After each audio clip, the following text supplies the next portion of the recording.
Filme pas en vertical, c'est casse-couille après sur Final Cut. D'accord. Salut tout le monde, c'est Fab Mecha.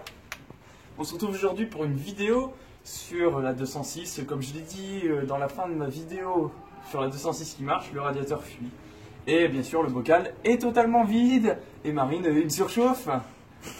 J'espère qu'elle n'a pas fumé le joint de culasse. Ça, j'espère aussi. Sinon, bah, on redémonte tout et on recommence. Ou on change le moteur, hein, tant qu'on y est, c'est bon quoi. On se prémunit d'un bac de vidange. On ouvre les deux orifices. 1 pour faire entrer le liquide de refroidissement, 2 pour faire échapper l'air. On le met en dessous, normalement avec une douille de 8. Normalement avec une douille de 7. On vient dévisser ici le collier. Donc moi je retire la boîte à air pour plus de facilité. En plus il y en a pour 2 secondes. Donc vous voyez, vous desserrez bien le collier ici. Voilà. Voilà. Ensuite, ici, on déemmanche le tuyau délicatement. Hop. Et là, bah, tout simplement, on le tire. Donc, je sais pas si vous vous souvenez, dans ma vidéo où je commençais à remonter la bagnole en entière, j'avais utilisé une pince classique. Bah, au final, une pince bloc, c'est beaucoup plus adapté à l'usage. Donc, vous voyez, là, je serre le truc.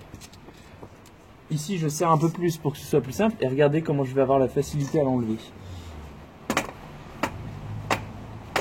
Voilà. Le collier est enlevé. Je peux débloquer la pince. Et là, on va retirer la durite du bas. On fait quelque chose qu'on va regretter.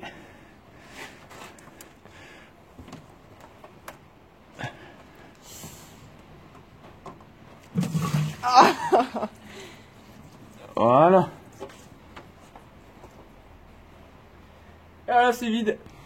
Donc là, pareil, ici, je prends le collier. Hop, je le fais coulisser. Je l'ouvre et on retire la durite. Veut bien venir, voilà.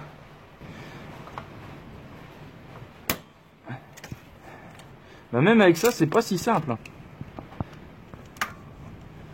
Parce que vous voyez, cette saleté, même si je le serre à fond, ça a quand même du mal à coulisser.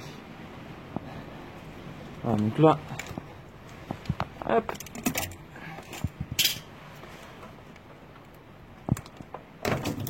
Hop, il reste un petit coup, c'est pas grave. Et là, malheureusement, j'avais pas réussi à le retirer tout à l'heure. Du coup, il faut juste que je le débloque.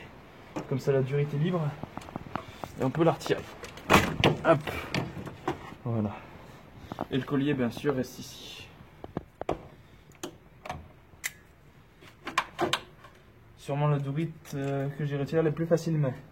Alors, ce qu'on remarque, c'est qu'ici, on a le support du radiateur. Là, il y a 2 vis Torx. Donc, à mon avis, en les retirant, le radiateur, il sera libre. Donc, on va vérifier ça. Alors, vue d'œil, ça doit être du T30. Donc, si c'est pas trop serré, c'est pas trop serré. Voilà. Donc, la première vis qu'on retire de ce démontage, on la met là.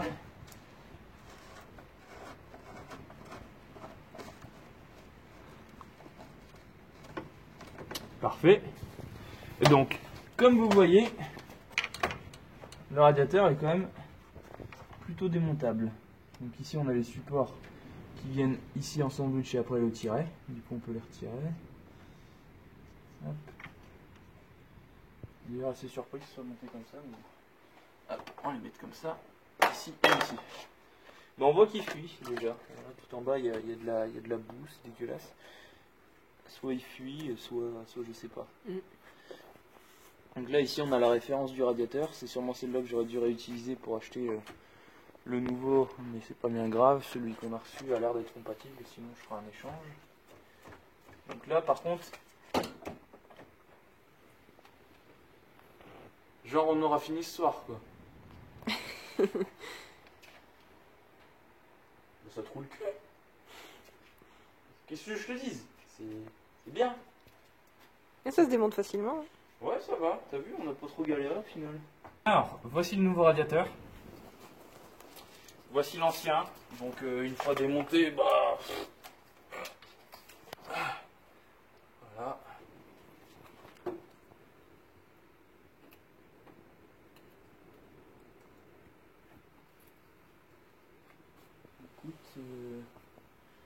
j'ai envie de dire oui. Les trucs qui tombent en face des trous, pour moi c'est godé, on va pouvoir le monter.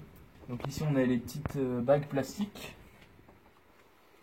Donc un petit coup de gueule à Valeo, ils en donnent pas des neuves. Attends.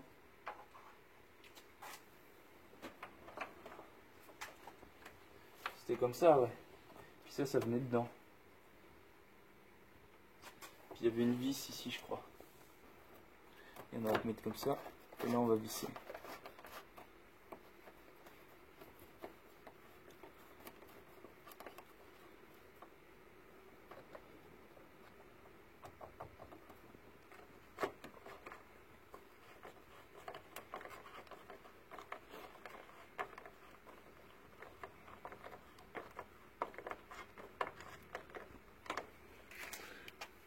Ici, je vais renforcer un peu le serrage avec un cliquet.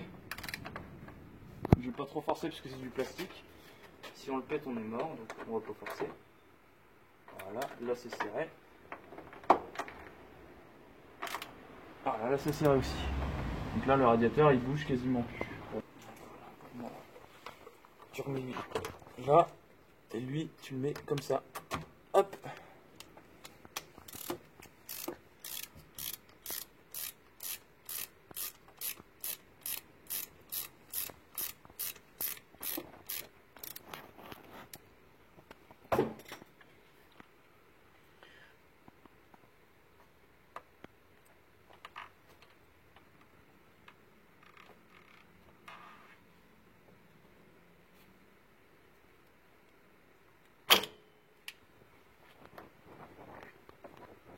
Voilà.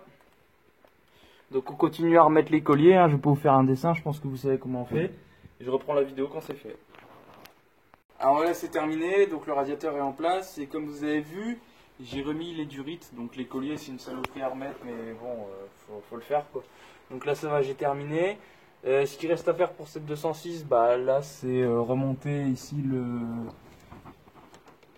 le tuyau d'accélérateur avec la boîte à air. Faire le plein de liquide de refroidissement, normalement c'est bon. Par contre, ce que je vais faire avant de remettre la voiture en route, c'est sûrement changer les conduits de chauffage qui sont morts sur cette voiture et qui fuient, qui causent sûrement aussi une perte de liquide de refroidissement. Mais en tout cas, vous voyez, le tuto de changement de radiateur est terminé, donc il est en place. Voilà, il bouge un peu, mais globalement ça devrait le faire. N'hésitez pas à commenter la vidéo si elle vous a plu. Et ben, moi je vous souhaite une bonne journée.